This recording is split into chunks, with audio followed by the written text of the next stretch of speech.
ছেলেরা প্রশ্ন করে, তোর কাছে তোর বউ বড় না আমি বড়? আছে না নাই? এটা একটা প্রশ্ন হইলো। তোর বউ বড় না আমি বড়? দুইজনেই বড়। তো এক ছেলে সুন্দর উত্তর দিছে, আমার কাছে ভালো লাগছে উত্তরটা শুনে।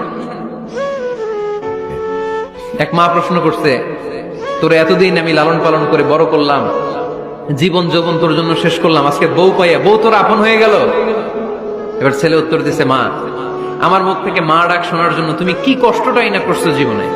10 মাস আমারে পেটে ধারণ করলা, খাইতে পারো নাই, বমি করছো, খালি ওষুধ খাইছো, তোমার পেট কেটে আমারে বের করা হয়েছে, 2 বছর আমারে দুধ খাওয়াইছো, পেশাব পায়খানা পরিষ্কার করেছো, বয়স যখন 3-4 তখন তোমার আমি মা ডাকছি। এই মা ডাকটা শোনার জন্য তুমি এত কষ্ট করছো, আর আরেকবারের মাইয়া এই ঘরে আইসাই তোমার মা ডাকা শুরু করছে। যেই মেয়েটা তোমারে মা ডাকে সে আমার আপন হবে না কেন মা? ঠিক না?